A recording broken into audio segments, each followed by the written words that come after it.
Good evening and welcome to the June 1, 2016 meeting of the Abington Township Board of Commissioners Public Works Committee, and to the beginning of a four-part marathon this evening, during which we will be considering not 3, not 5, not 8, but 11 agenda items, and there will be a quiz.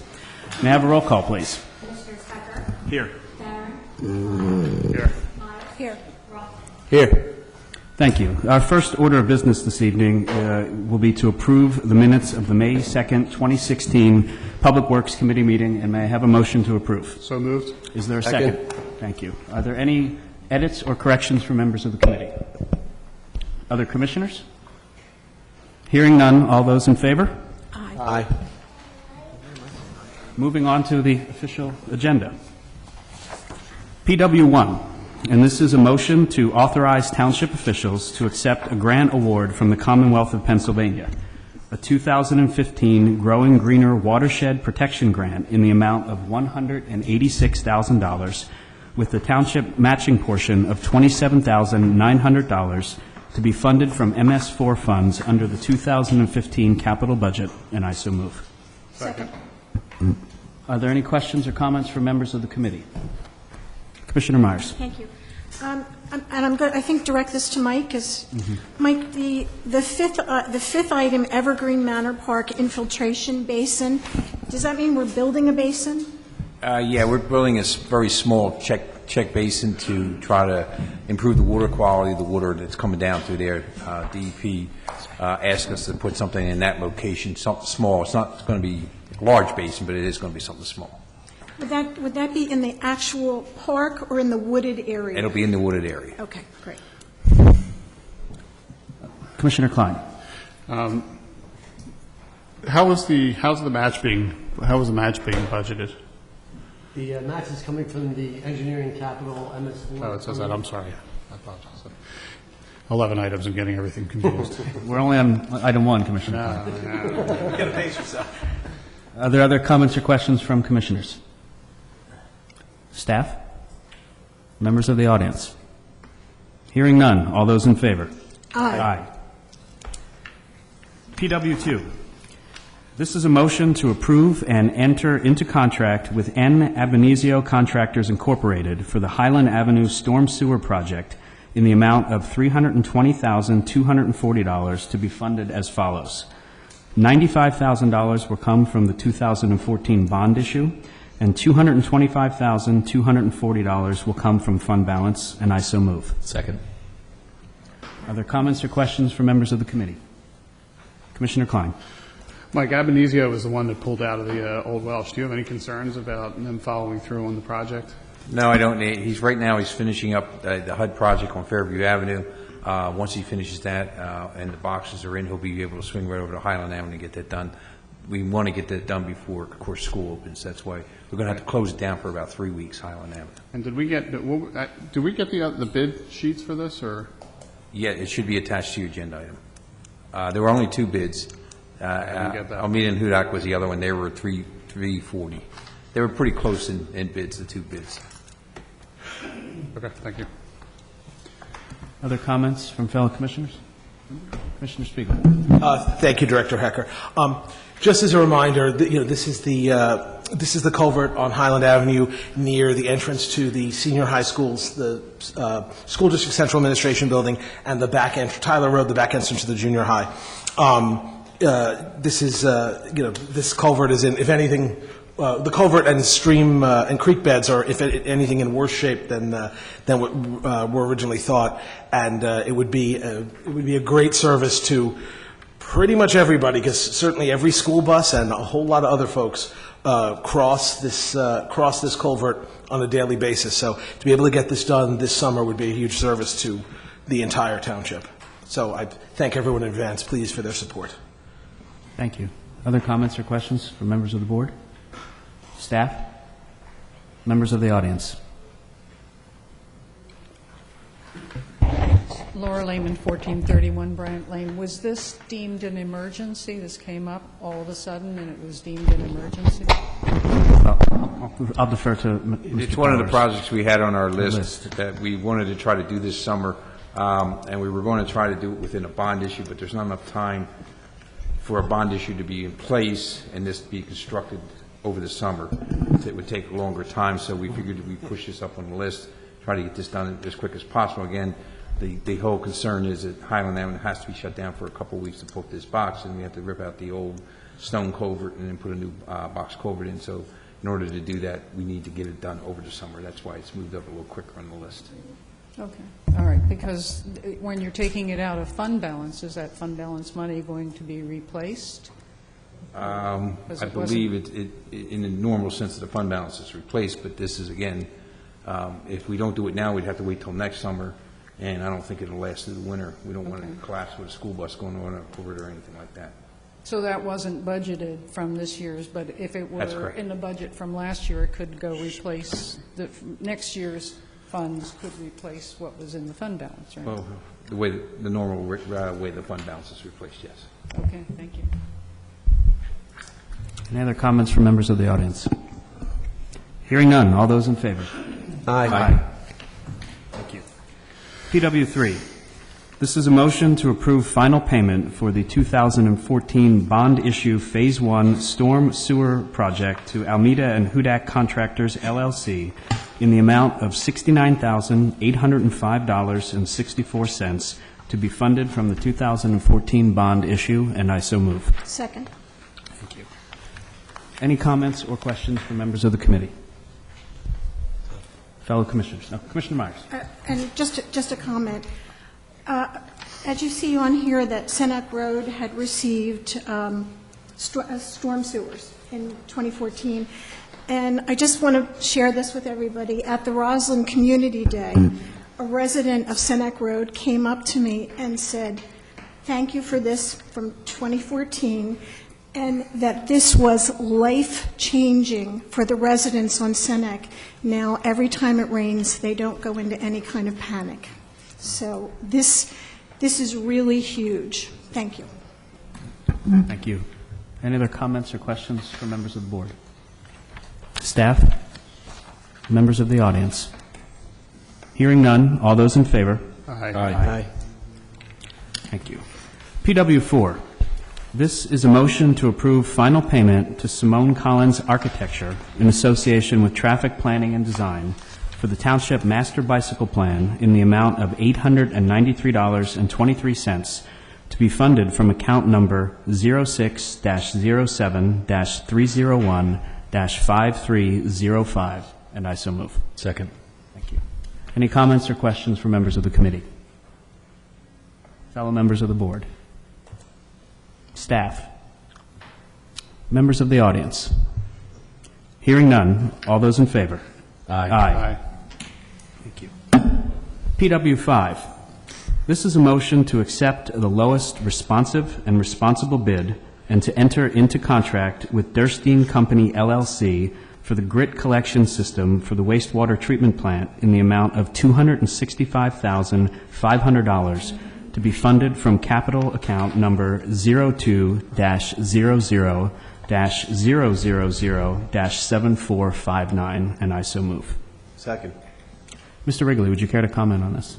This has been planned for a replacement since probably 2015 budget, so we're a little bit later getting to it, but we made a few improvements and little adjustments to the contract, but it's been capital budgeted for it, so. Okay. Thank you. Any comments or questions from members of the committee? Fellow members of the board? Staff? Members of the audience? Hearing none. All those in favor? Aye. Thank you. PW6. This is a discussion of recent negotiations with the EPA and the PA Department of Environmental Protection regarding the forthcoming agreement establishing lower treatment plant effluent limits for total phosphorus. Mr. Wrigley? I just kind of wanted to bring everyone up to speed a little bit. We've, since about probably a year ago, with the phosphorus proposal from EPA and DEP that we spoke about, I think it was last summertime, EPA has, in a sense, gone after the 4 treatment plants to make the first step to lowering the phosphorus limit in our effluent discharges. The stormwater MS4 is, you might say, a second part of it, but it's probably more of a long-term type thing. About a week and a half ago, we responded for the fourth time with, in a sense, negotiations with DEP and EPA. We're getting very close to the final conclusion. Probably by September, there may be a formal agreement that I'll be bringing to the board for your approval. That agreement has in the potential, and it's probably very good potential, for the township's going to have to spend some money to upgrade a small portion of the plant to get those phosphorus limits down, at least for the short term, which is 2 to 3 years. Part of it is to go out 5 to 8 years, and that lowers the limit even much further, which is going to be very, very difficult to achieve. But at least for this commitment, is the word that DEP and EPA are using, it means we're all going to be committed to spending some money sometime in the future. We don't know exactly what it is, but I just wanted to kind of make you aware that we're getting very close to. The 4 plants have been kind of working together as much as we can to be a cooperative type of negotiations, but each plant is a little bit different. We're probably a little bit more advanced than the other 3 plants, so we can do things a little bit quicker, a little bit sooner, and we've already started doing our evaluations. We're kind of in the process now for the last 2 months of doing our initial evaluations. But like I said, probably at September, I'll be coming to you. Now, I don't know if DEP is going to prepare the agreement or where it's coming from, but it's going to be not just signing a commitment with words in it, there's going to be money attached to it sometime in the future. So. Do we have a sense of the magnitude of what the capital cost would be? In the description, I estimated like 250 to 500,000, just with the very initial one tank that we've looked at so far, expanding that and just adding on to it. But we're trying to keep it to a minimum too. But we have to achieve the short-term goal. So initially, it'll probably be that much, but once we get out 8 years, it's very difficult to plan that far ahead. Fair enough. Fair enough. Do we have comments or questions from members of the committee? Commissioner Klein. So looking out, you said this is a 3 to 5 year term, 3 to 5 year solution? There's 2 phases to it. First limit for us is 2 years. I'm trying to get it to go to 3 years with the negotiations, and that's to get the phosphorus limit to 0.5. Right. The next longer-term future limit would be to get it to 0.1, which is almost beyond the current technology that's available to get it to that point. So that, in DEP and EPA's words, they've been using the 5 to 8 year time frame, Right. because we don't know if we can achieve it or not. But yet they want us to commit to it. So it's been kind of difficult to try to curb or cut back on the wording, the strong wording that EPA has. That's what the negotiations have been. So. Well, my question is, I know there's a consortium or a group of municipalities that are working right now with this. I guess it's the MS4 aspect of the WSIG and TMDL. Right. And is there any tie into here? Because the issue is, I mean, my understanding was that the 0.5 was a number that EPA threw out, and DEP has thrown down the pike to all the MS4 permit holders or wastewater treatment plant permit holders, and that there was some talk about working on how that 0.5 was established, and not locking in to EPA's number at this point. Well, EPA's number that they would like to see is 0.04. Right. For everyone, treatment plants and the MS4s, which is Right. beyond current technology. Which was like the $10,000 or $12,000 that we spent. That was to have a response to EPA's or DEP's original mandate. right. That's correct. And the next agenda item for the committee Right. is directly tied to the intergovernmental cooperative agreement to address the MS4 component of this TMDL. So we'll get to that. Yeah, I guess my question is, why, is there some merit in having the wastewater treatment plants working along with the other group? Because you're setting a standard at now 0.5, and is that an achievable goal on the MS4 permit holders? And are we tying all? Is that potentially a for lack of a better term, a precedent setting? Not for the MS4s. No? It's strictly, EPA wanted something to be done by somebody as soon as possible.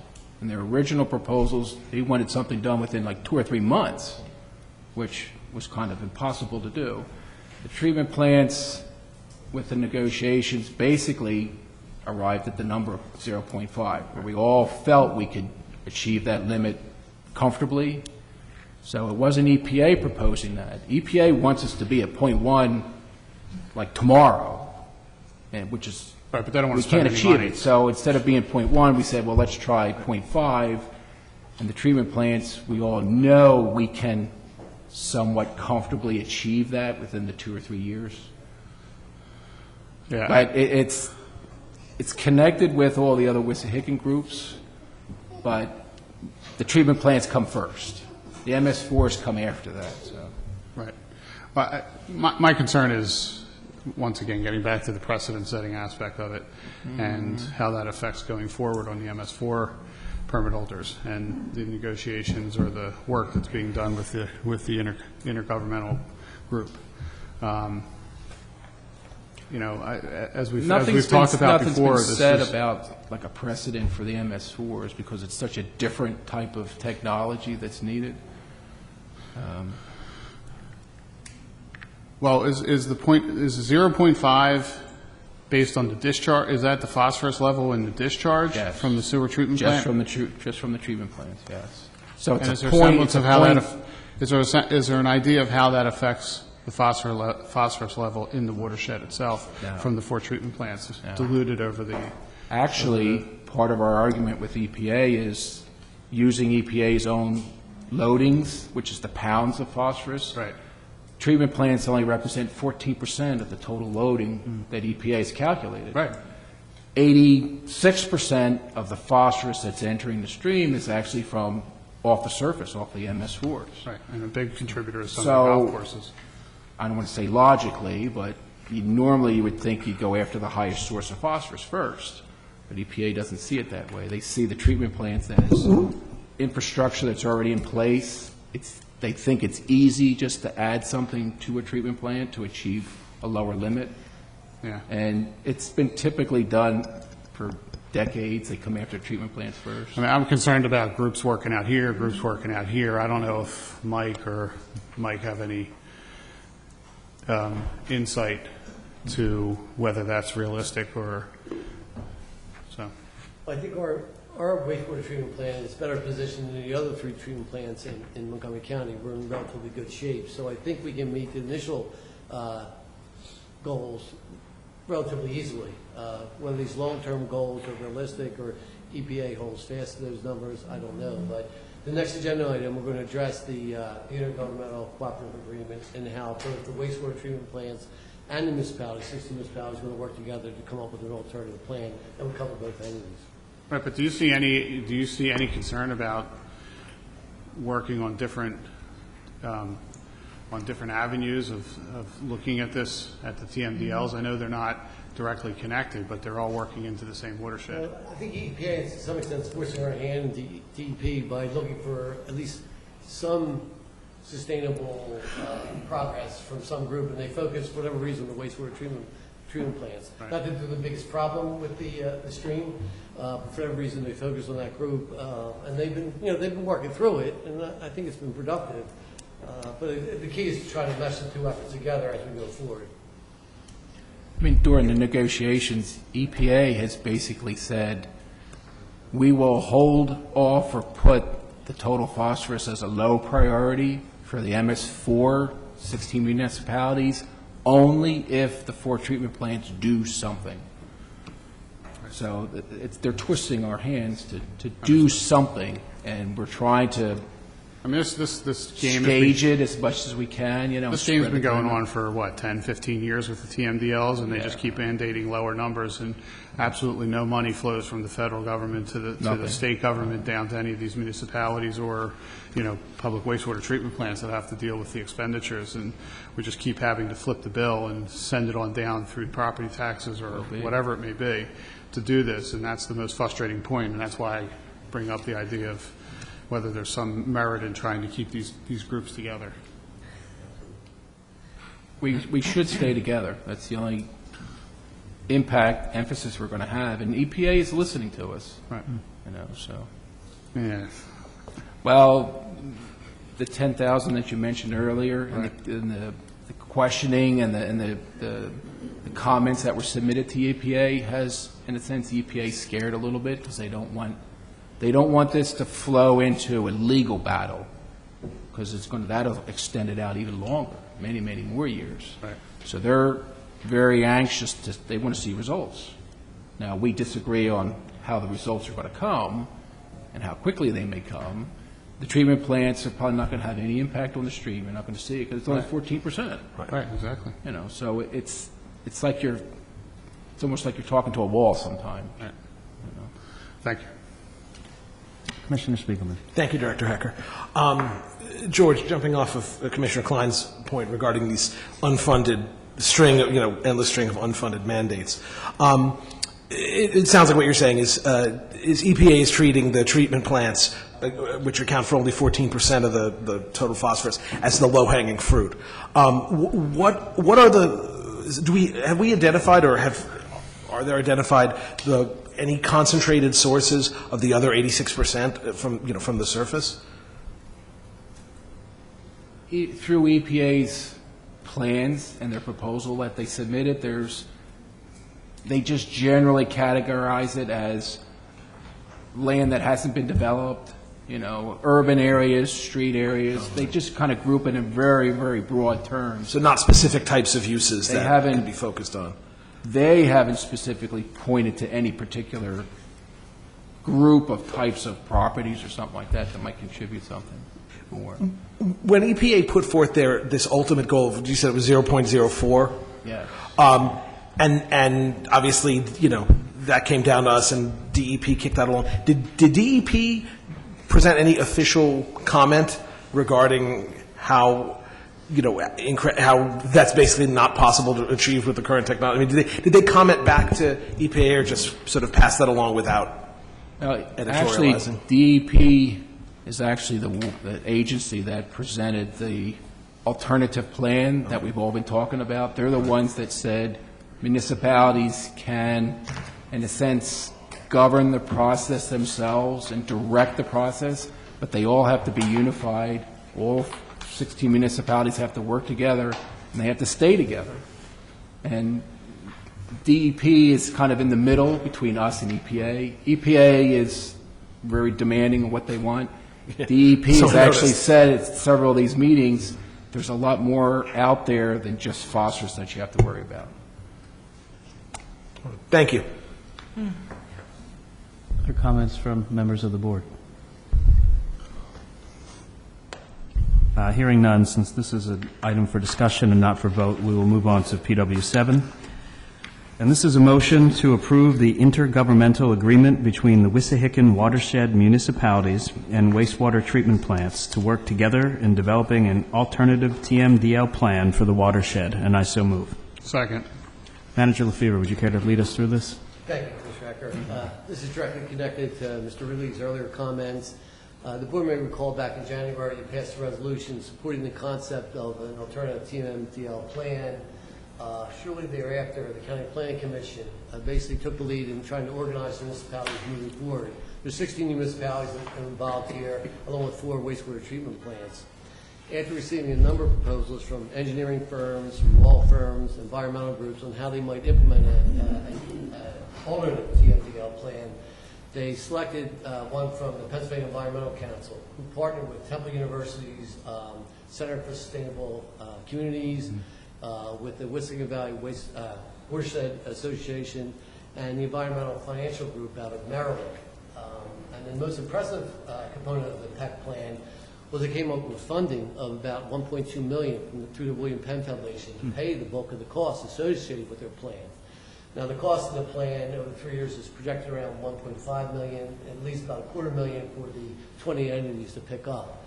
Under this draft, our share would be, we would have 2 shares, one for the township, one for the wastewater treatment plant. But our share would be $12,500 this year and next year. But the value of the township is incredible, taking advantage of the funding through the William Penn Foundation.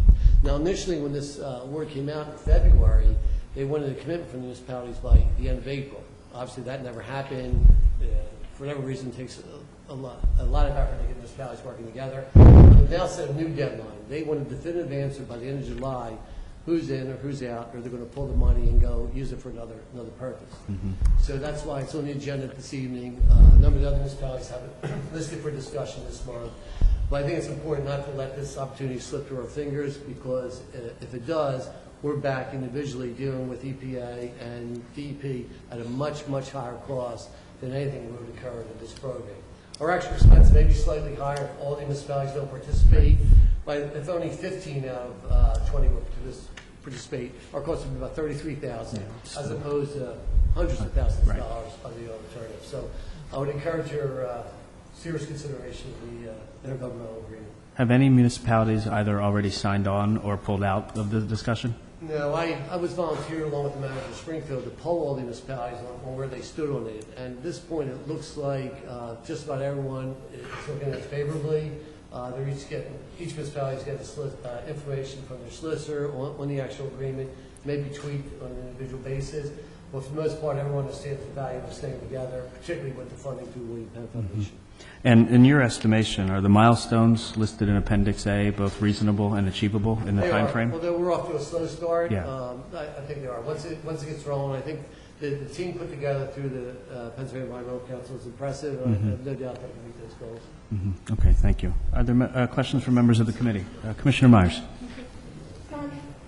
The document indicates members of the management committee. Would we be a member of that committee? We would actually have two members of that committee, Mr. Ridley and myself, would serve on that committee. Okay, good.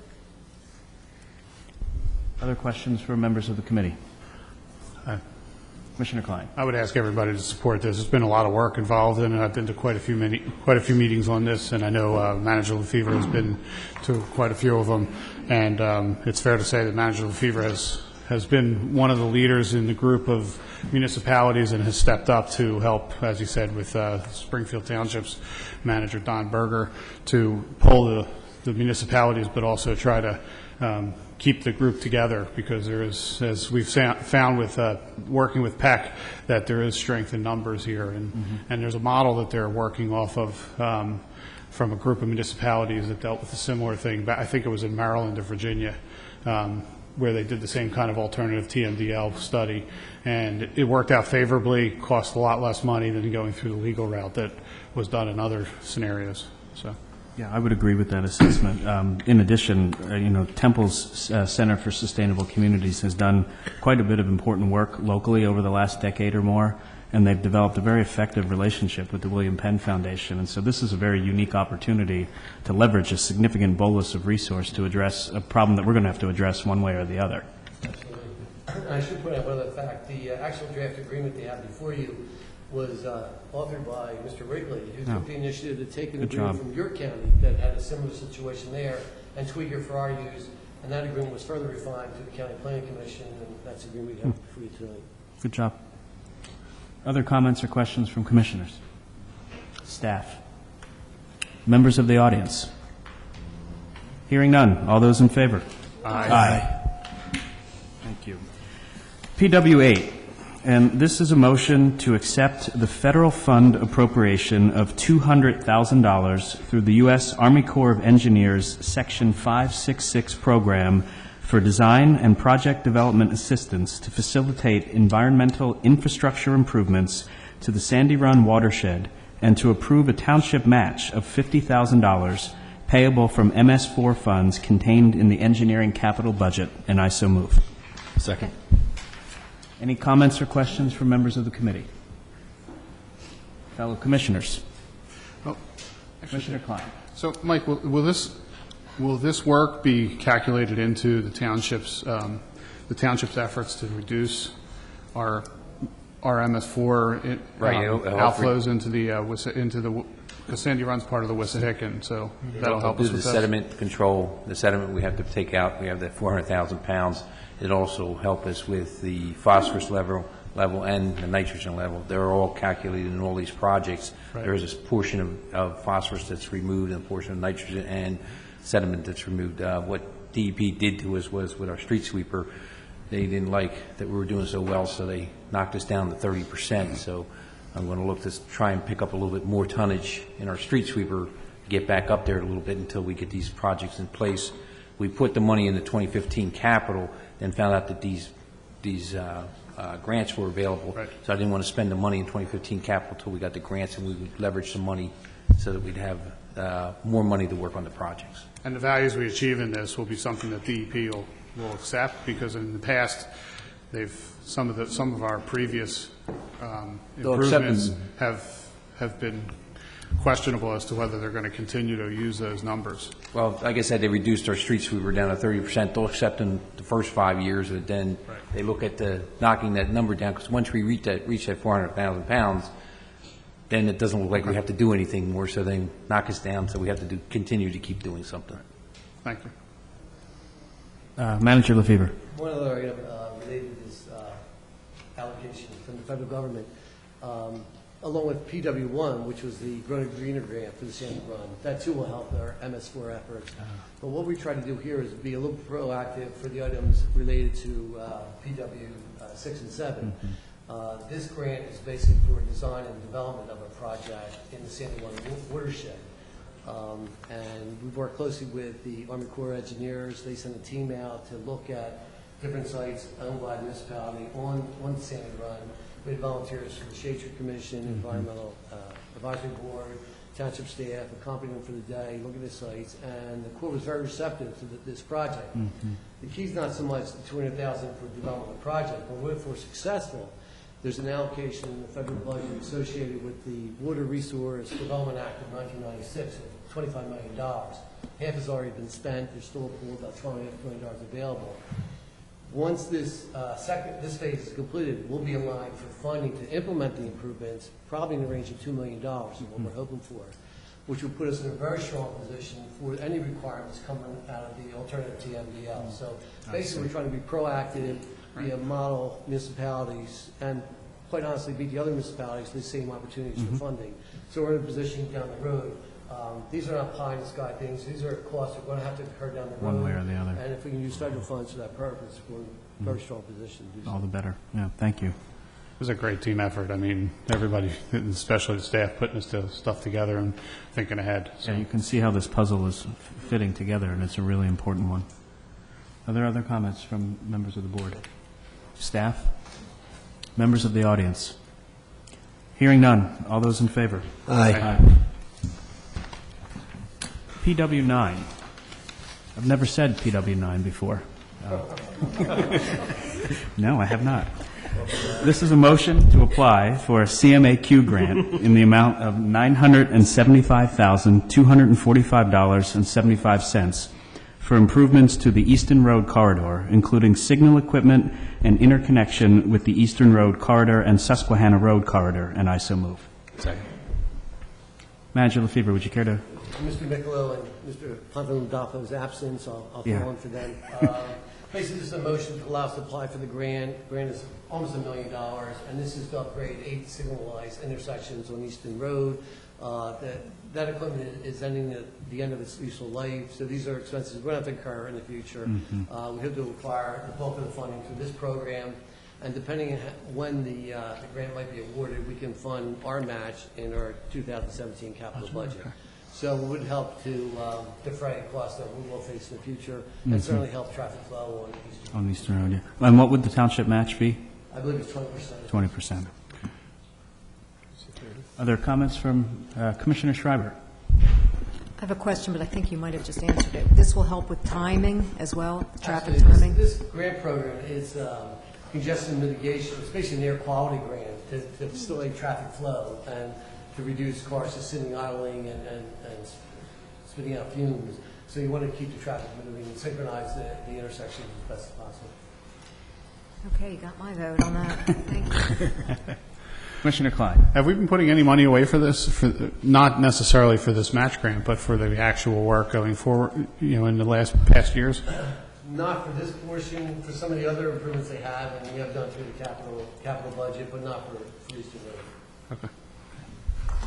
Commissioner Spiegelman. Just adding very briefly my voice of support to Commissioner Schreiber's. This whole intersection area of the Easton Road and Susquehanna Road corridors is one that's very familiar to me and all the folks in Ward 11. So Thank you. move forward. Other comments or questions from the board? Staff? Members of the audience? Laura Lane, 1431 Bryant Lane. When they do these improvements and they do the timing and synchronization and whatever they do, the discussion that we had in reference to red lights was extending the yellows, and apparently all the studies showed that reduced accidents. So is that going to be taken into account here? Do we have really strict statistics on all the accidents in the intersections and strict statistics on how the lights are set? In other words, if I asked right now for a sheet on how the lights on Susquehanna and Easton, all the ones involved in this particular section, could I get a listing of how those yellows were set? Manager LaFever. Every intersection, the timing of the lights of every traffic intersection in the town is set by PennDOT. Right. And for each intersection, we have a specific permit that outlines the timing of those signals. So Eastern Road will be the same. PennDOT will determine the final timing of the sequence of the light, probably close to what the timing is now, but obviously be tweaked with the improvements. But yeah, anyone could ask for a copy of any of the traffic signal permits for any location in town. So the coordination of that sequencing would then have to be done with PennDOT, and they would have to ultimately sign off on whatever ultimately is done. Absolutely. We have no control. That's dictated by PennDOT. Okay, thank you. So in conjunction with the red lights, we were going to extend yellows and see what the difference was, if we could see a difference. But the problem that we had is we didn't really have, I think, enough data to really make that stick. So the question that I have in this particular case, are we considering that information, that the longer yellows do, and ask PennDOT? I understand it's being set by PennDOT, but so were all of the others. Right. And so upon request and upon the donation to PennDOT of information, that can possibly be extended. So is that something we can consider? Well, I don't know if it's under consideration or not, but we can certainly find that out. We'll have to talk to Mr. Michelow. All right, thank you.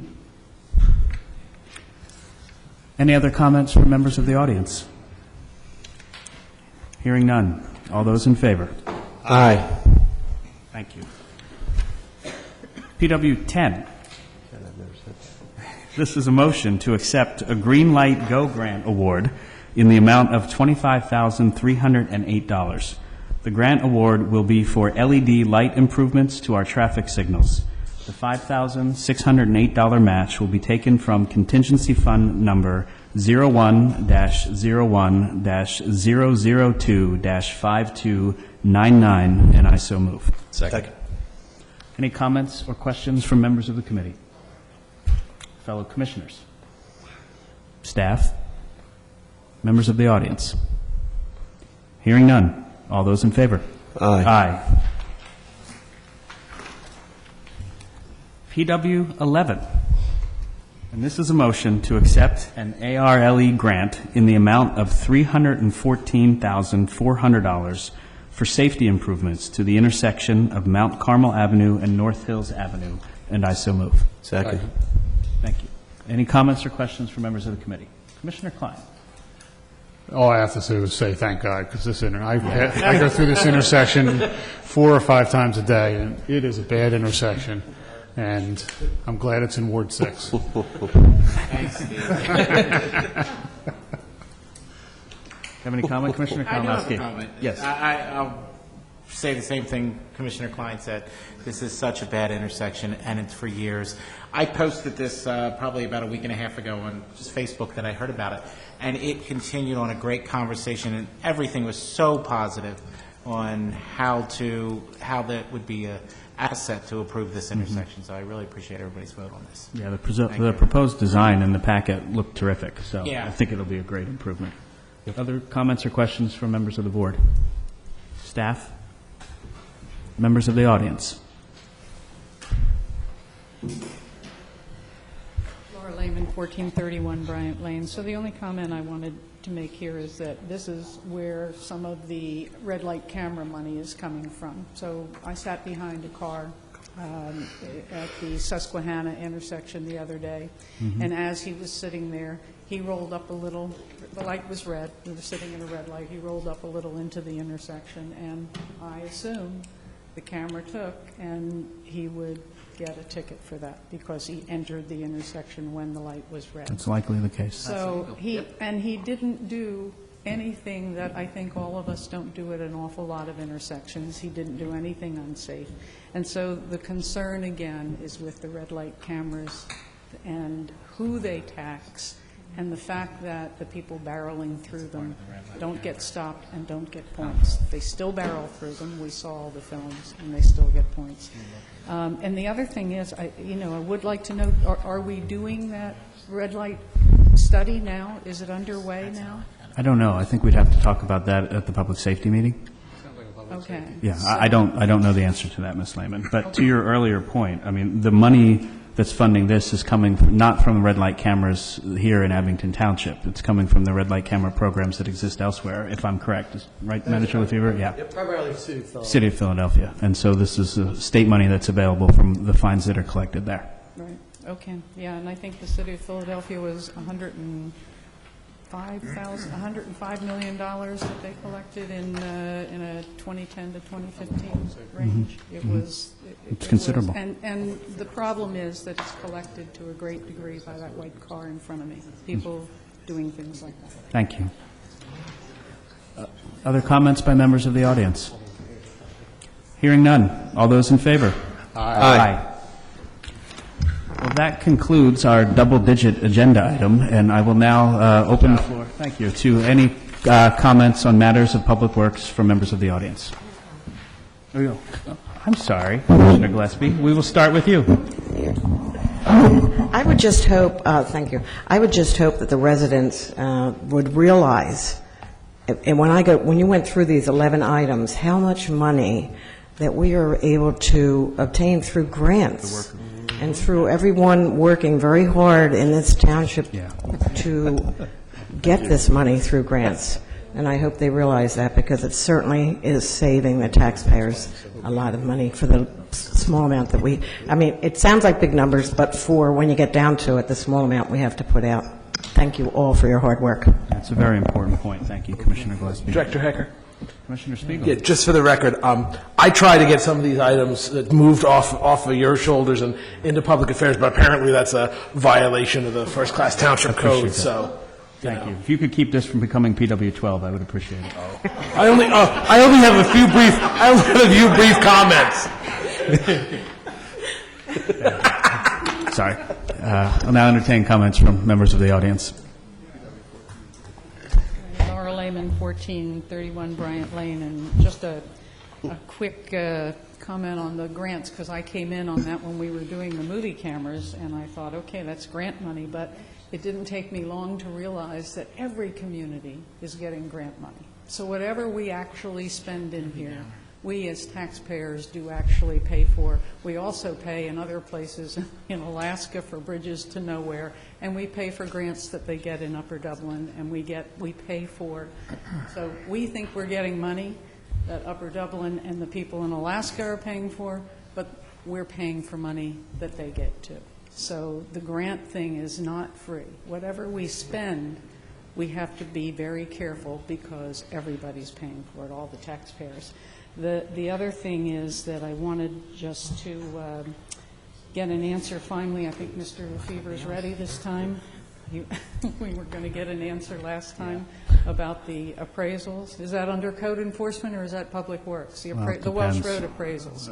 Is that code enforcement or public works? It depends on the specific agenda item. It's all of the above. Is this something we want to address here or outside of the context of the meeting? I communicated with Ms. Lehman probably half an hour ago. She emailed me about the appraisals. I Okay. did explain to her, she's well aware, I'll touch base with the solicitor this evening and get her an answer after the meeting, so. Well, there's no reason can we to have raise the that issue answer now? today. I'm asking for the answer now. No. I asked for the answer I don't know before that the he- last meeting, at the last meeting, after the meeting, and now I'm asking for it again.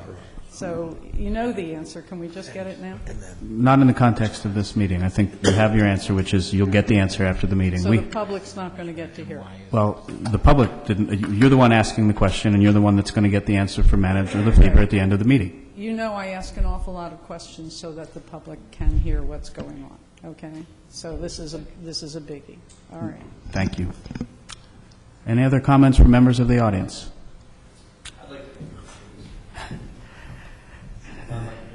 Name and address for the record, please. Michael Markman, 900 Morgan Road. I sit through a lot of commissioners' meetings in a lot of townships and see that, the volume of grants that are given in these townships, and frankly, it's a big part of my career is to sit through township meetings. And notwithstanding the citizens' attempt to belittle our staff and their ability to get grants, we get a lot more grants than most townships. So I find it upsetting that somebody would say, we're getting grants, but everybody else is getting grants. It's just not right. So I just want to make that comment. Thank you. Thank you. Paul Brady, 1431 Bryant Lane. Unfortunately, that was a complete distortion of what Ms. Lehman said. She did not say that the work the township is doing is in any way bad. All she was bringing up is the fact that grants are not free to us all. We all pay our taxes, and we all are paying for grants in other places and here. So we should just be mindful that that money is well spent. So thank you. Thank you. Any other comments from members of the audience? Hearing none, I will entertain a motion to adjourn. So moved. Thank you very much. For the record, I had a Handle here. Go on, pull yourself up.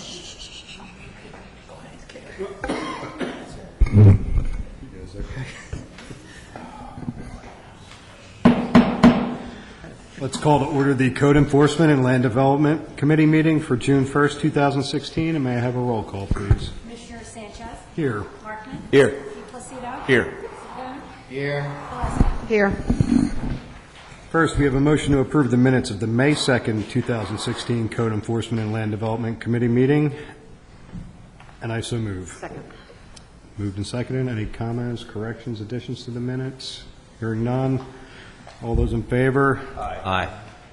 Minutes are approved. Tonight, we have CE1. This is subdivision SD 1604, Kurt and Donna Werner and Joseph and Betsy Schofield, 1943 and 1935 Acorn Lane, Abington, PA. This is a motion to approve the subdivision application of Kurt and Donna Werner and Joseph and Betsy Schofield, owners of the properties located at 1943 and 1935 Acorn Lane, Abington, PA. The applicants propose to relocate the shared property line, adding 11,130 square feet to 1943 Acorn Lane. 1935 Acorn Lane will be decreased in lot area from 38,063 square feet to 26,933 square feet in size, and the 1943 Acorn Lane property will increase in size from 31,819 square feet to 42,949 square feet. No construction is proposed, and no new building lots will be created by this application. The properties are zoned in the R3 Residential District in Ward Number 10 of the Township of Abington. This motion is subject to conditions and waivers as listed in the agenda, and I so move. Second. It's been moved and seconded. Mr. Director Mateo, do we have the applicant here to give us a little? The applicant's engineer is here, Mr. Nick Rose. If you have any questions, if you need him to explain anything, and I know I'm going to get yelled at because I don't have a microphone, would you explain this, Nick Rose?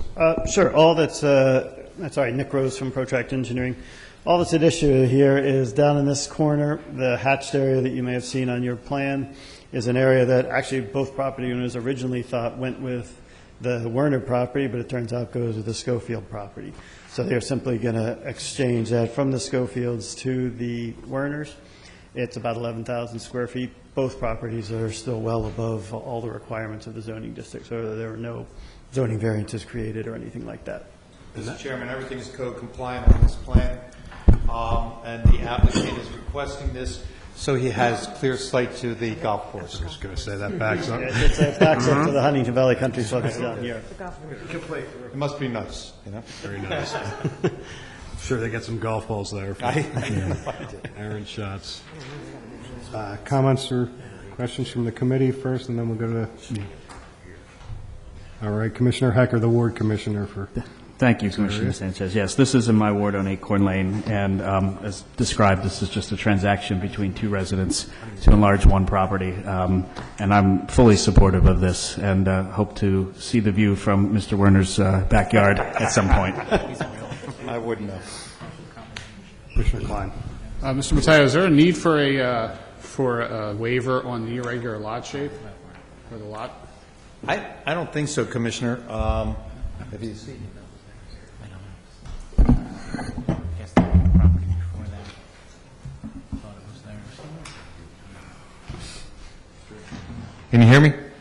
Yes. Commissioner, because of the length here, it's greater than 100 feet in depth, so we really don't need, or we don't have any problems with that requirement. Okay, thank you. Okay, you're welcome, sir. Any other commissioners?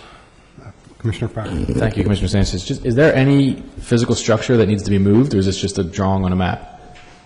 There's no fence line or wall or anything that needs to be adjusted? No, there is nothing physical is impacted by this. It's just... Won't even know the difference. Sorry. Okay. And they didn't know this was their property before? Well, I think eventually they knew. It's just the original understanding was different than what they learned. They thought they had owned that back piece, but they don't. They just purchased the property. Oh, they just purchased. Oh, okay, that clarifies it. They just purchased the property. Thank you. Just for the record, sir, the applicant would have been here today, but his son is getting an award from the high school, and he wanted to be there instead, which I don't blame him. Well, congratulations. Other commissioners? Mr. Rose, anything else? Staff? Anyone in the audience? Hearing none. All those in favor? Aye. Opposed? None. The motion carries. And that concludes our formal agenda. Thank you, Mr. Rose. Any general comments on code enforcement and land development? Commissioners, staff, and from the audience. So one of the problems that I'm having in the code enforcement department, I've been going back and forth with Mr. Mateo and Mr. Salonick about the problem with the blighted properties and the vacant properties and so on. And so in the vacant property meeting, I asked, you know, are our laws strong enough? Is there some reason that we have these properties and we're unable to get them to comply? So the question is whether the letters are going out and the warnings are going out on a regular basis, and whether we have laws that incrementally, that we give somebody a warning and then you give them a small fine and then you give them a larger fine, and whether we have a system that's properly in place. In the month that I've been going back and forth on that, we aren't yet there in terms of, and some of the conversation was just this afternoon to catch up. But I had written it back, I had asked back in May, and even before that, and early May, and just getting an answer now. So the question is, are our laws good enough when we see a vacant property that a letter goes out right away? Okay, and I look at the Switchville Inn and the one on Stewart Avenue that those residents had to live next to for years. And I myself have sent pictures in on their behalf, and they have complained about it. So the question is, how many citations has that man had, and how many of those were followed up? And one of the concerns was that it's expensive to go to court. Well, yes, it is, but it's also expensive to each of those neighbors to lose that value on their property if they're selling and they happen to live next to a house that's kept in that condition. So we do need to understand. I am concerned. Two issues with the vacant properties. Number one, that they're required to report, and then certain people, in the know, we'll know which properties might be first in foreclosure and first distressed. And there was even the mention of eminent domain at that last meeting, which I wouldn't like to see. I also am concerned if we're identifying these properties supposedly to get them considered blighted so that we can bring in these grants that we just talked about, or bonus programs, so that a blighted property, an owner who did not take care of his property, actually gets a benefit, and his property is improved in value because the next buyer won't have to pay taxes for 10 years, perhaps, okay? That's how the blighted property works on a graded basis, and they don't have to pay the same taxes once they're designated blighted. So these considerations concern me. What we should be doing is putting in good laws and good policies so when we have bad characters, we have a system to take care of them. So my time is up. I see that. Okay. Thank you. All Thank right. you for your comments. All right. Thank you. And with that, we will, unless there's anything else, adjourn the meeting of the Code Enforcement and Land Development Committee. All right, thank you, sir.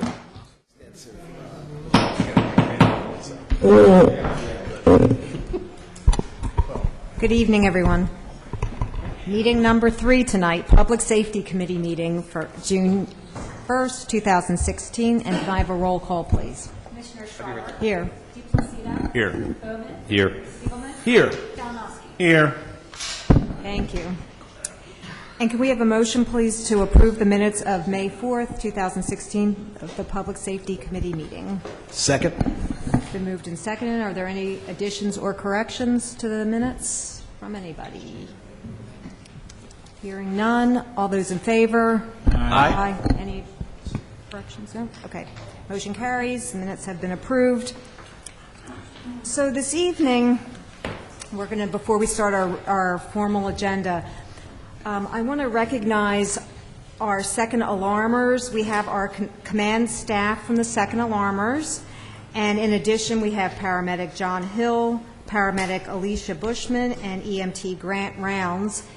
Everybody give a nice wave back there. Everybody, I want you all to know that they are here this evening because they have received the American Heart Association's Mission Lifeline EMS Gold Award for implementing quality improvement measures for the treatment of patients who experience severe heart attacks.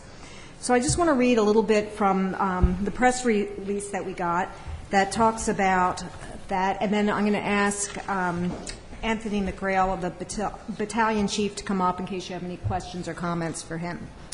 So James Jawless, who's the MD chair of the Mission Lifeline Advisory Working Group, said the following about the role of the second alarmers. Since they often are the first medical point of contact, they can shave precious minutes of life-saving treatment time by activating the emergency response system that alerts hospitals. We applaud second alarmers for achieving this award that shows it meets evidence-based guidelines in the treatment of people who have had severe heart attacks. If you read through this, it talks about how they follow the protocols and the improvements that they have followed. So again, I'm going to ask Anthony McGrail, if you wouldn't mind coming up here. And if you can give us just a little explanation of the award and... Absolutely. So a few years ago, the American Heart Association realized that cardiac disease leading to myocardial infarction, heart attack, is one of the biggest problems that we have in the country. And then they tried to find a resolution for this. And they realized that EMS, as well as our hospitals and our people in the community, all play a part. So the focus over the past 5 years has been community education, EMS education, such as second alarmers, and also involvement of the hospitals, like Abington Hospital. And we've all been working together with meetings, education, and meeting certain parameters to increase myocardial infarction survivability. The past 3 years, they set up this Mission Lifeline program, which any squad throughout the country, no matter what size, can submit their numbers, their statistics, at the end of the year, and they will you will not get an award, you can get a bronze award, Silver Award, or the Gold Award, which is the highest, based on your level of success. This year, based on the statistics that we put forward, our times, parameters, and our relationship with Abington Hospital and the community, they chose to award us gold status. We hope that continues. Very commendable. That's wonderful news. And I'm assuming that's there's been some improvement to get you to that point, or is that sort of the standard that you've had over the years, and this is the first year you're being recognized? Well, we have had, previously we had silver standard, and that was their benchmark. So the first 2 years that you're involved in the program, you have to be silver. You can't get anything higher. You have to prove consistency over the course of 3 years in order to achieve gold status, which we managed to do this year. Great. Well, I hope everybody will join me in applauding our...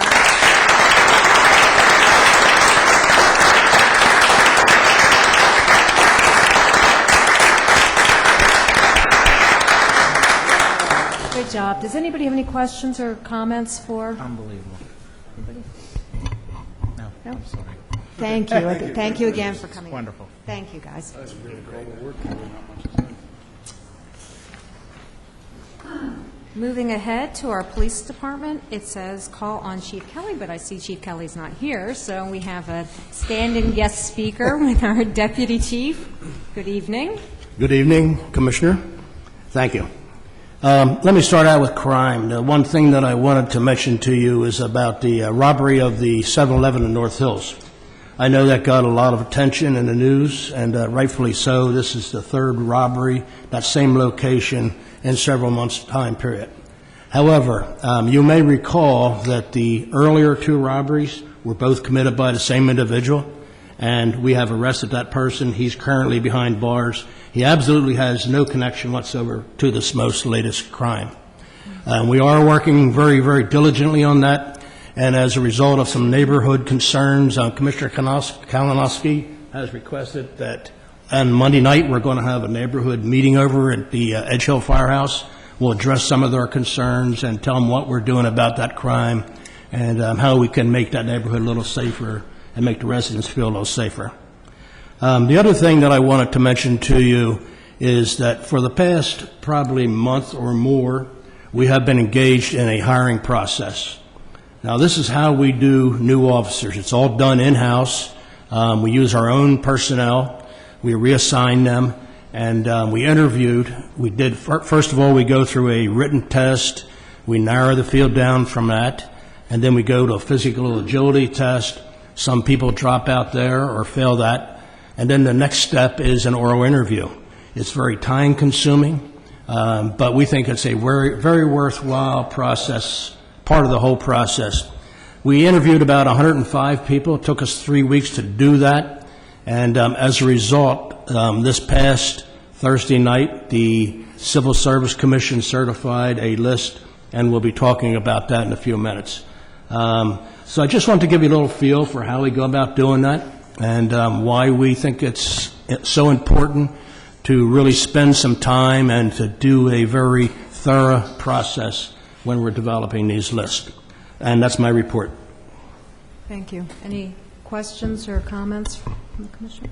I'll make a quick, John Livingood, thank you so much for joining me next Monday night, and I think it's going to be a great program we put together. We talked today about putting this together, and I think it's going to be good for Ward 6, and there's a lot of concerns there about the crime, especially at that same 7-Eleven, so we can address that and hold it together. We'll be good. Thank you. We'll do that. I'd like to mention something also. When you were talking about the whole process, recently at Montgomery County Community College, there was I guess it was a police recruitment day or something. There was all these tables and I saw quite a few of our officers there and people going over to talk to our officers. So I guess that's the beginning of the recruitment process, trying to get students interested in talking to them, and so I saw several of. I work right upstairs from where I they're didn't even doing mention that part of it, but prior to any testing, we do a lot of recruiting. We go out, and one of our emphasis is to try to get qualified minority candidates to build up our minority numbers, and so we specifically target locations that we think will help us in that regard. And But we were up there, Montgomery County Community College, along with a lot of other locations, and doing exactly that. Great, thank you. Any other questions or comments from anybody? Okay, thank you for your report this evening. Okay.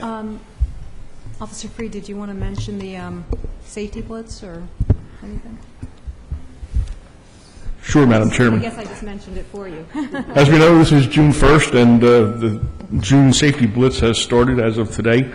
And if anybody's interested in a lawn sign for your yard, feel free to contact your commissioners. They have them, or you can contact the traffic safety officer. We'll be glad to get one to you.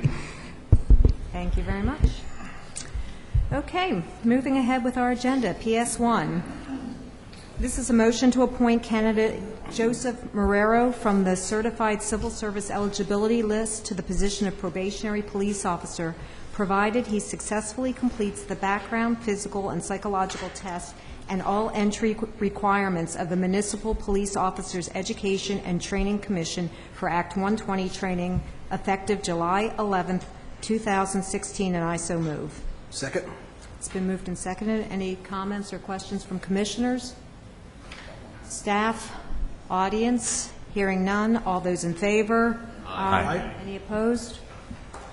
Motion carries. PS2 is a motion to appoint candidate Robert Steck from the Certified Civil Service Eligibility List to the position of probationary police officer, provided he successfully completes the background, physical, and psychological test and all entry requirements of the Municipal Police Officers Education and Training Commission for Act 120 training, effective July 11th, 2016, and I so move.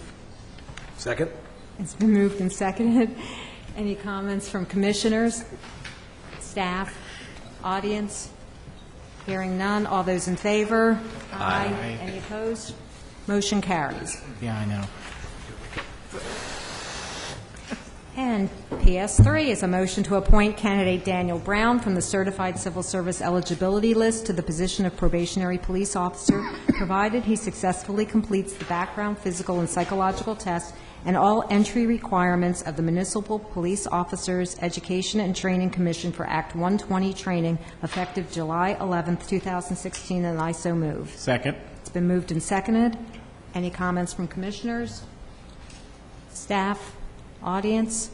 Hearing none. All those in favor? Aye. Any opposed? Motion carries. PS4 is a motion to authorize up to $25,000 from the contingency fund to cover the cost of the 2016 sergeant's test, and I so move. Second. It's been moved and seconded. Any comments from commissioners? Staff? Audience?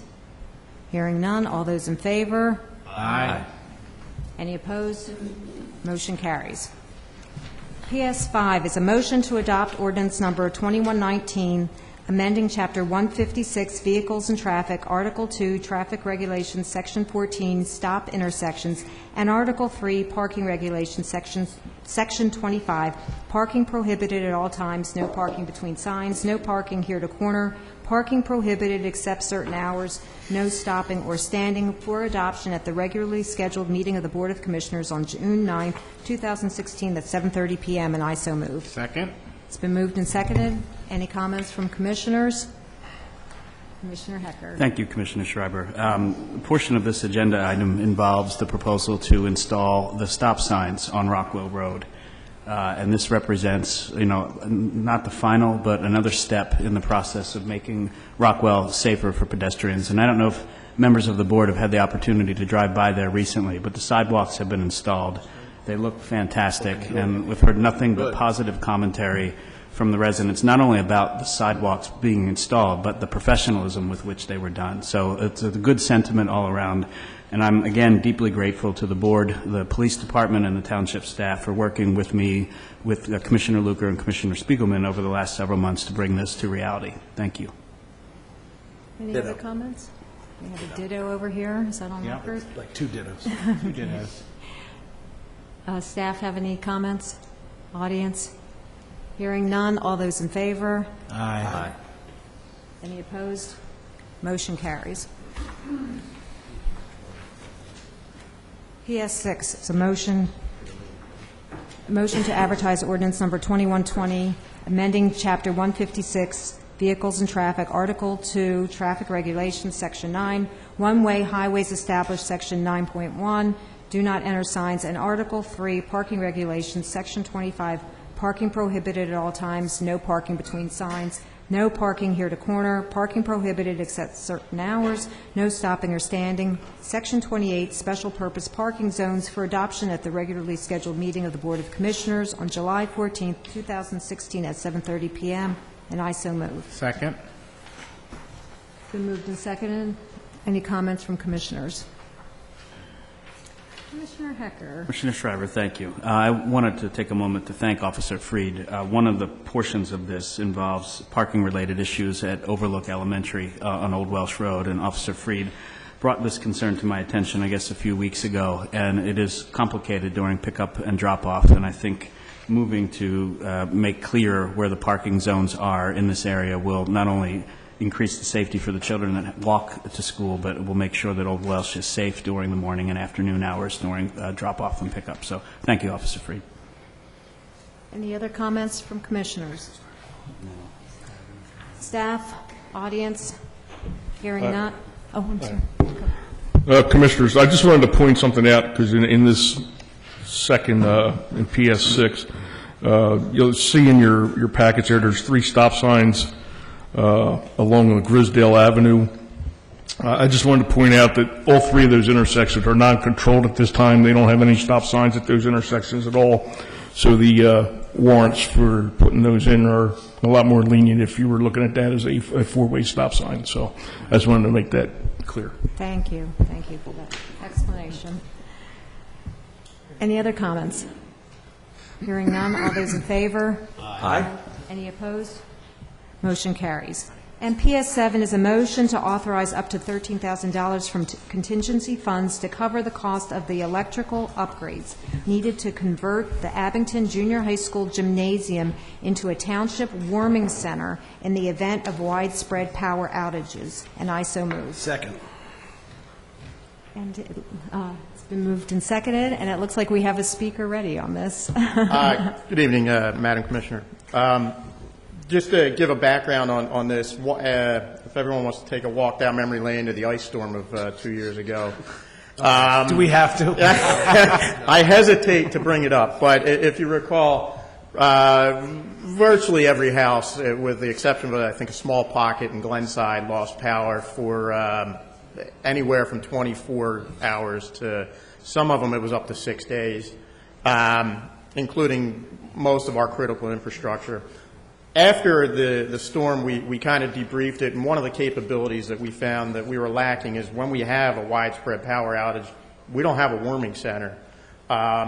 We were lucky enough to work, we have good relationship with the hospitals and the mall, and we were able to direct people there, but it was kind of an ad hoc solution that, they're restrained by their capacity somewhat, the mall, their hours of operation, things like that. So it was something that we identified as a capability that we were lacking and something we wanted to work towards.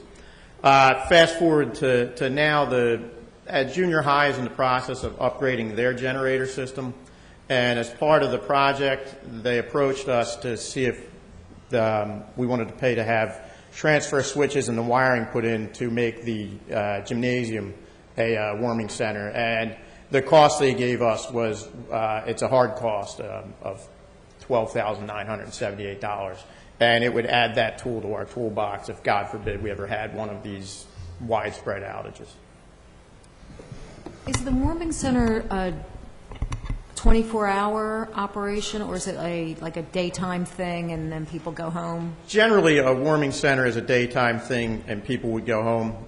This would give us the capability to keep people more than just a day. We don't want to get into the 24-hour shelter business. That is, the Red Cross is very good at doing that. That's something that is within their capabilities. But we would have this capability if we had to. Yes, we would be able to operate that gym 24 hours a day. So it's not being done with the Red Cross coming in there? No, no. Thank you. Any other questions? Commissioner? Sorry. Lynn and then Klein. Oh, thank you. John, go first.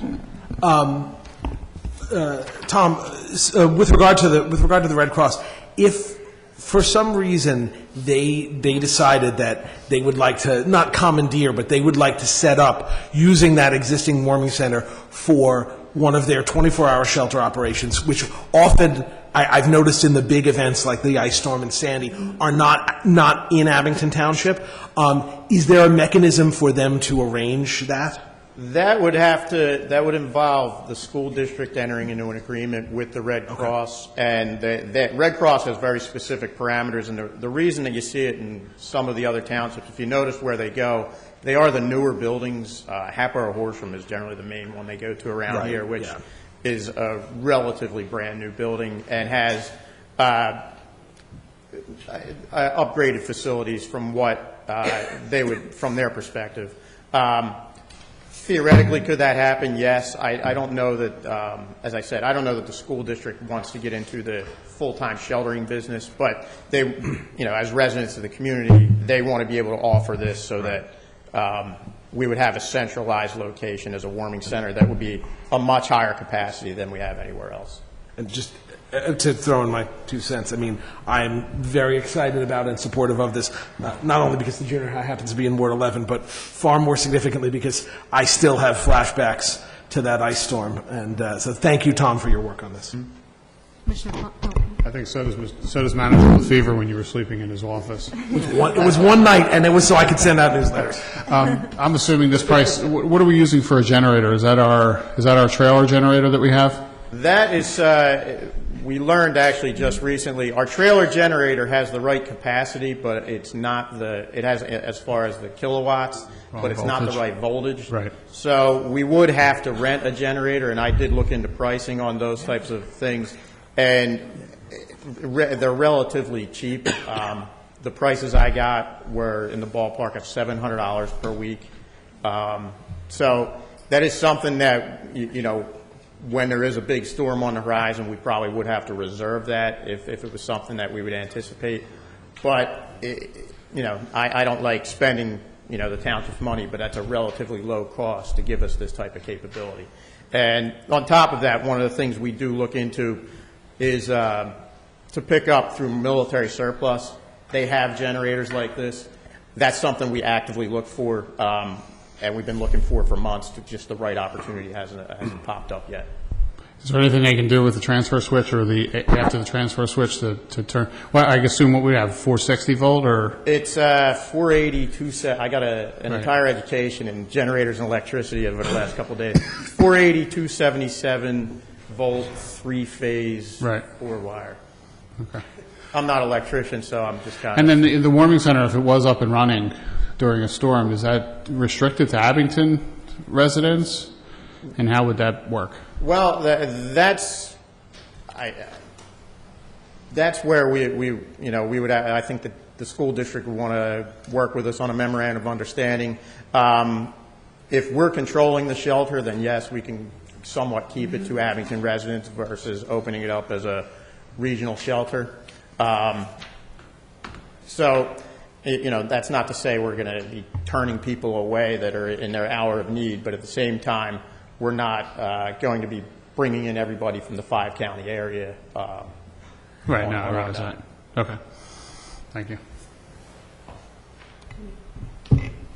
No, Commissioner Klein asked my question. Sorry. Any other questions from commissioners, staff, audience? Hearing none, all those in favor? Aye. Aye. Any opposed? Motion carries. That concludes our formal agenda. Are there any comments for public safety? Hearing. Good try, Laura. Laura Lehman, 1431 Bryant Lane. So very clearly, you don't want to have the laundry aired here in public.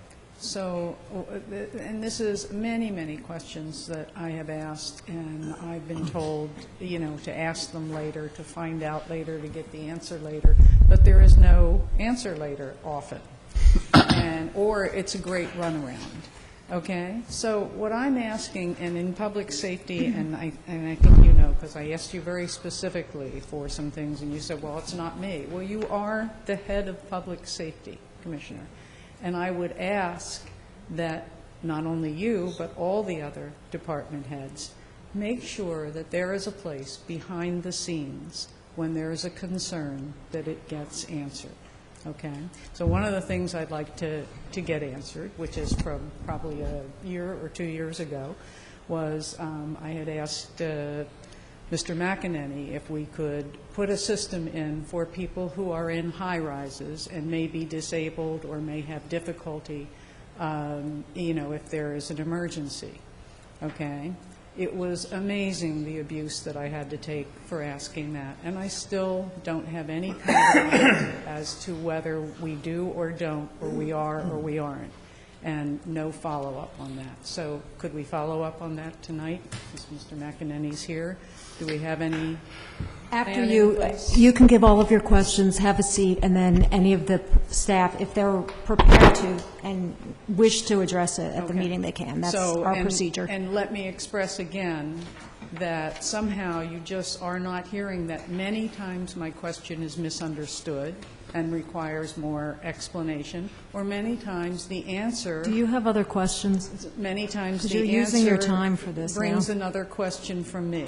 And so Okay, what well, we're I'm hoping sure, for- as we have done in the past, you can give those other questions that you think of later to Manager LaFever at a later What we're hoping for time. is responsive government that understands that a small back and forth is a good thing for understanding. This is not a debate. It's not a debate. Questions Okay. and answers are not. So what are your debates. other questions? Okay. I'll be satisfied to have that answer now, and also to have from you an assurance that there's a place behind the scenes to get some answers. I don't know what that means, but are you prepared to answer any kind of question like that this evening? And if you're not, that is fine. You can work with Manager LaFever on doing that at some other time, and that would be fine. I do not have those answers to my fingertips. Thank you. And that adjourns our meeting for this evening. Okay, I'm good. All right. It's my pleasure to call to order the last of our Big Four in one-night committee meetings, the Public Affairs Committee meeting of the Township of Abington for June 1st, 2016. Let us start with a roll call. Mr. Spiegelman. Here. Bowman. Here. Schreiber. Here. Rossman. Here. Kalinowski. Here. Everybody's here. Let's start with the minutes. This is a motion to approve the minutes of the May 4th, 2016 Public Affairs Committee meeting, and I so move. Second. Been moved and seconded. Any corrections, comments, footnotes? Hearing none. All those in favor? Aye. Aye. All right. Minutes are approved. Parks and Recreation. Coming up on a big time of year for you, Director Doug Wendell. How goes it? Just can't wait. June 25th, the pools will open. There will be, just as a point of information, there will be a free day, which is the Monday after the first weekend the pool is open. Anyone can come in. We will be certainly applying all of the maximum numbers that we have to put in, which is typically 1,500 for the pool, which we haven't seen in years. So anyone who wants to come in and take a look at the pool on that Monday, the 27th, can come in and take a look at the pool. But that's the only day. So if it rains, there will be no rain makeup day for that. So a free day. Like an open house. It's an open pool. It's like a wet open pool, house. yeah, for one free day. That's a great idea. Well, that was the recommendation made by a number of individuals last year, so we thought we'd give it a try. Hold your breath. I'm going to be. I'm praying for rain. That's the... That's actually, it shouldn't be that bad. I mean, even in all the years that I've been here, we've only had to have metered entry to either pool, mostly Pembroke, only a few times, where we would only let the number of people come in that had exited. And that's only happened on some very hot days and holidays, and that hasn't happened for years. So I think we'll be able to deal with it, and I think when people come in and see the pools, they'll be very pleasantly surprised. So you do have a capacity limit at 1,500. And that includes the entire interior area of the pool with the water as well as the decking. Wait, 1,500 per pool or across Per both pool. pools? 1,500 per pool, wow. Well, per pool facility. So Crestmont has 1,500 max, Pembroke has 1,500 max. There are 3 pools at each one of those. There's free days at both of them. Same free day for Yes, both, yeah. Yes, it's both, it's the same thing for both pools. Which brings me to the next little point of information, is that we did receive the other day the notice to proceed for our feasibility study, so that is being advertised as we speak. The advertisement will be going into the Chronicle for two weeks, I think it's the 12th and the 19th, and it will also be on our website, and I did apply to a PA state website that distributes the RFP out to basically the entire state. If anyone's interested, they can get in touch with me at the office, and I can give them that web address. We will be mailing out the RFP to the people to any of the consultants who have contacted us early on and have expressed an interest in seeing the RFP. So we're hoping that we get some good numbers. And we will be opening the bids at the end of July, and we'll hopefully be bringing it to the board for approval at the commissioners' meeting in August. So then we'll get rolling on that, and we do have some people who have agreed to be on the committee, which I appreciate very deeply, and hopefully their insight and the consultant's insight, and we're going to be using an individual, MLL, from Sananda Mitra. His company is MLL, and they do surveys, and he's from Wake Forest. And I was at a conference committee where we used him at one of our sessions, and he can tell you some amazing things from surveys. It's scary. So I'm hoping we get a lot of good information. We'll have his input, the consultant's input, and the committee's input. And we'll find out, what they recommend probably by the end of the year. It shouldn't be a long, drawn-out thing, I would think. I hope that turns out to be the good kind of scary. It probably will be. Anyone on the committee or the rest of the board, any questions for Director Wendell? Doug, here's my prediction. I think that the free pool day and the RFP process are going to go, if I dare say, swimmingly. We do have a great staff, so. You do. The pun aside. I'm glad everybody appreciated that. Moving on to our formal agenda. PA1, 2016 capital appropriation, libraries outdoor LED sign. This is a motion to reclassify $40,000 of the 2016 capital appropriation in order to repair the Abington Library's outdoor LED sign, and I so move. Second. It's been moved and seconded. We have our library director, Nancy Hammocky-Marshall, here. I don't know if there's anything you want to say. I mean, it's pretty straightforward. The library sign is messed up, and there's some. It is messed up. If you come down south 611, it is shot. If you come up 611, there's misinformation that we cannot make go away. So this is a sign that has served us really well. I know, there's stuff on there from April. We know that. We're trying to make it go away, but we can't. It's a sign that has served us really, really well, for, if you can believe it, since 1997. 13 hours a day per code, I might add. 13 hours a day, 7 days a week, in all the elements, and it finally has, the innards have given up the ghost. We are not going to replace the sign. It's not going to be bigger, any different. It's just the circuit board and the innards are going to be replaced, and it is going to be enhanced. It's moving from an 8mm LED display to a 16mm LED display, but simply because the technology of 19 years ago is no longer even available. So it'll be good. We're going to be moving from a modem-based system to a Wi-Fi system. Modem? Pardon me? Modem. Yeah. Wow. We're still using a modem. Wow. So if we is that on like CompuServe or? Wow. If we have a snow day, it used to be that now, if we have a snow day and we need to close a building or something, it can happen from our building manager's car instead of a modem at his house. So anyway, it's necessary, and we're going into summer. It is the worst time in the world for this to happen. So the sooner this can be taken care of, the better. Well, thank you very much for that explanation. I can tell you, as I personally loathe misinformation that won't go away. And just so everybody's clear, this is actually money. This is actually money that was saved from another project. This is not a new allocation of funds. But if there are any questions from first from the committee, I'll make Mr. one Kalinowski. comment then. I think it's a great birthday present for the library that Thank you. we do this, and they're still celebrating their 50 50th. years. So keep it going. Appreciate it. Thank you. This is a good plug, too. Questions, comments from commissioners in general? Staff? Audience? Name and address, please, per usual. Laura Lehman, 1431 Bryant Lane. Can I just ask what project it was that was 40,000 under? It was the, actually, Nancy, I don't want to mess it up, so.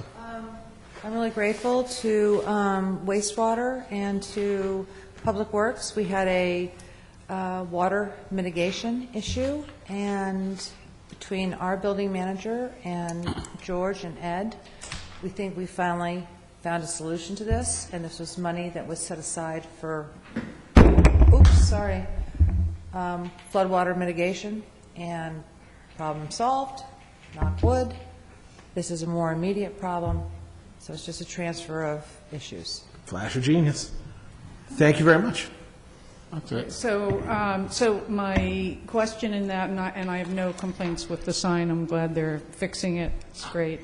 One of the things that had come up before in Parks and Rec and some other areas, there were projects where they ran under, and then the monies from projects that run under, like this one, they are not here requesting the sign, should go back into the general fund. And then if they are allocated out again for a sign or for something else, then you can see what the difference in the budget. So this is when we get to budget time. Apparently there were certain budgets, certain department budgets that had a lot of discrepancies in them in terms of what we budgeted and what finally got spent. The project ran under, and that's wonderful. And then the money got spent elsewhere. So we don't really have a clear picture of how that department ran. And the only way to do that is to have very firm rules from every department that the money goes back into the general fund, and then the money comes out of the general fund, and then you can see all the places that you've allocated that weren't budgeted, and you can see them very easily. And that has not been happening. And also, I guess there were a couple of other projects that took a little bit of money from this department, a little bit of money from that department, a little bit of money from this department in order to make their project. And so when we get to budget time, there's nowhere that that's accounted for. So I would ask that everything go back into general fund and then come back out and go to the sign. Thank you. Thank you for your point. And for the record, obviously, these monies that are allocated for various projects do not all come from the general fund, as we saw. That some of them come from capital funds. There's some stormwater things come from MS4 allocations. So, Manager LaFever, any comment regarding that? Actually, the speaker's point is done routinely by the finance director through our capital budget.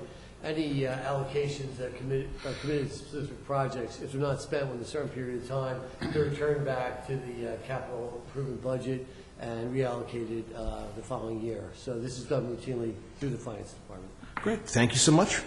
All right. Commissioner Schreiber. I just want to say that Roslyn Library sign looks really nice.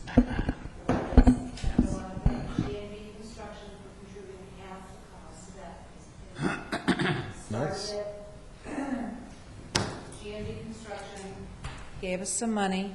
They said, how can we spend it? And we said we would love a sign that was parallel to the road so that people going down the road didn't have to look.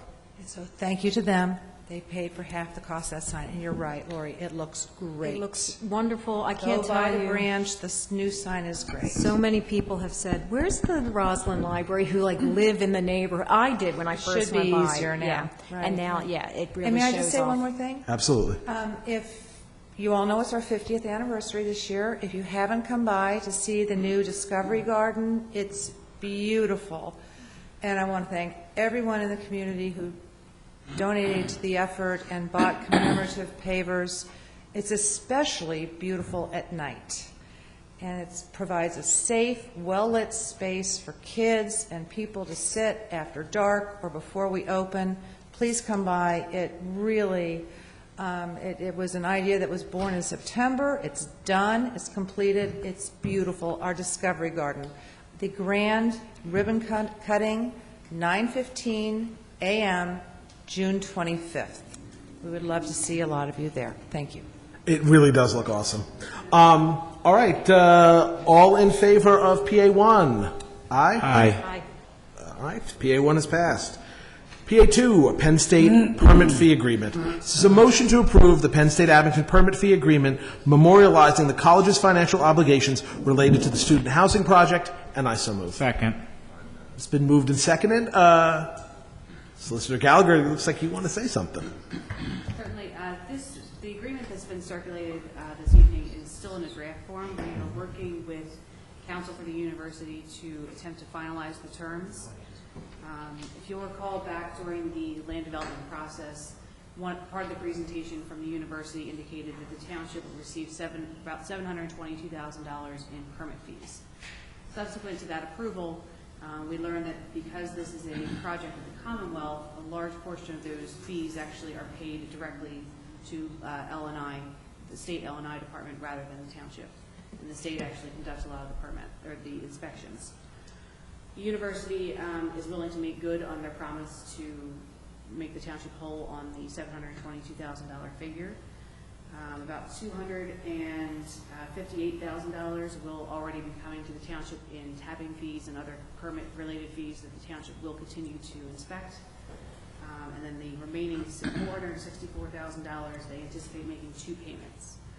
In paragraph 7 of the agreement is the terms that we've put forward that allows the township to spend those funds on projects related to infrastructure improvements and public services, and also to use those funds for township matching funds for any state or federal grant.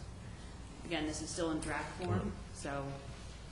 So are we, is this an item, and I guess the same with PA3, are we actually going to vote on these tonight, or are they basically relegated to discussion items because they're still in draft form and are being hammered out? They would be in discussion form. I'm hoping to have final versions for next Thursday's meeting. Okay. This is the discussion process. All right. this evening. So PA2, and that applies to PA2 and PA3, so we're all on the same page. All right.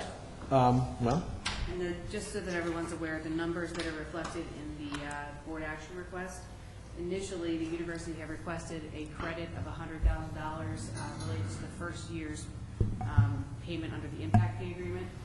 We rejected that request at the staff level, and they have withdrawn that request. So Okay. it would be the full $464,000. so, I mean, as has been evident over the course of the last couple of weeks and months, certainly progress is being made towards a final agreement, safe to say. Are there any points of discussion from the committee or board? Mr. Sanchez? Just that insofar as the draft form, it all comports with my understanding of it. I mean, obviously, I was involved in some of the negotiations, discussions, whatever have you, during this, and so thank you to the solicitors for getting that down on paper. Thank you to the university for honoring the commitments that they made during the process, and hopefully we can get to yes and pretty close to that draft form. What's that? So, thank you. Great. Thank you, Commissioner Sanchez. And I know how much work you've been putting in, so thank you so much for all of that time and oversight. Thank you, and likewise. All right, then, moving on to our last agenda item, PA4, Professional Service Agreement Verizon Franchise Renewal. This is a motion to approve participation in the Montgomery County Consortium intergovernmental cooperative effort in retaining the services of the Cohen Law Group to assist with the franchise renewal negotiations with Verizon Pennsylvania Incorporated with our initial payment from 2016 contingency funds, and I so move. Second. It's been moved and seconded. Manager LaFever? Thank you, Chairman Spiegelman. This is on the agenda contingent upon Verizon allowing us to participate in this group effort. Back in 2006, the consortium worked together through the same law firm, Cohen Law Group out of Pittsburgh, and worked out an initial agreement with Verizon. It was a 12-year term, and for most of the communities, that term expires in 2018. Abington rejected the initial terms because the grant awarded through Verizon provided for approximately $52,000 to Abington. The commissioners at that time were not satisfied, so we did not sign in 2006. Instead, the township worked for another year until they reached an agreement with Verizon, and at that time they increased the allocation to about $85,000 for the township. But for the additional funding, they wanted an additional year of the agreement. So our agreement is a 13-year term. It doesn't expire to 2020. We're still going to try to participate in this group effort. It obviously makes sense for Verizon to deal with us all at once, but depending if they have bad memories from the last go-around from 2006 and 2007, they may not agree. They may feel it's premature. In that case, we can't participate. We'll have to defer this action probably till another year or two.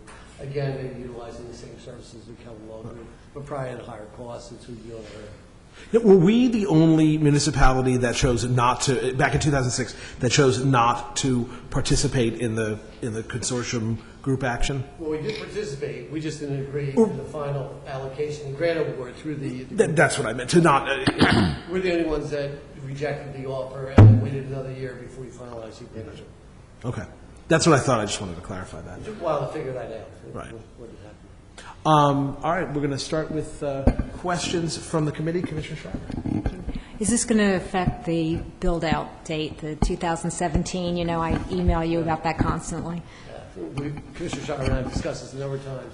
As part of the initial agreement, they had a 10-year period where they had to complete their build-out and provide FiOS service to every home in the community. And initially, they did provide a bulk of that service, but they didn't complete it 100%.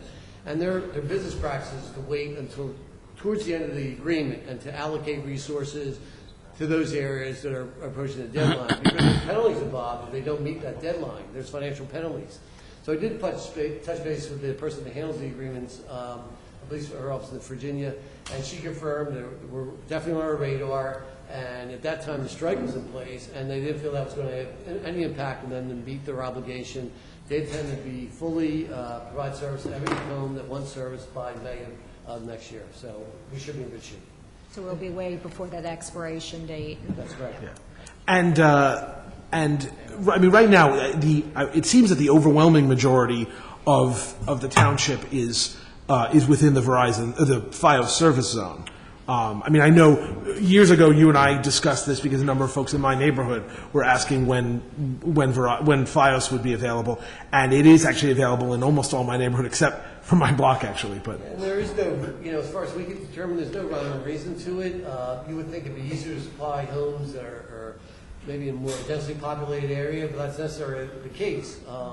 So their build-out scheme is proprietary. They don't share it with the local municipalities, but they are committed to providing that service within the terms of the agreement, within a 10-year frame, and they seem committed to meeting that goal. And as I recall, we discussed it. Part of the reason for that secrecy is sort of a chase game between them and their biggest competitor, Comcast. You know, they have to have a block-to-block battle. If they announce they're going to be on this block, then Comcast offers deals, and So do we have a way of determining when it's done then? Like, I know I have a number of homes in my area, not a number, but there's a pocket of them. And if each commissioner, I don't know if that's true, that if we all have pockets of them, but how will we know if they're all done or if they just leave one behind? That's a valid question, and I don't have the answer off the top of my head. Hopefully through commissioners' newsletters and email blasts, we get the word out to expect service if the resident doesn't currently have it by May of 2017, and just solicit input as we approach that date early next year. I guess we'll have to reach out to community members, maybe on our Facebook page, our website, and the cable station as well to get some feedback. Let us know. Thank you. Thank you, Manager Lefevre. Any other questions from the committee, from commissioners in general, from staff, from our audience?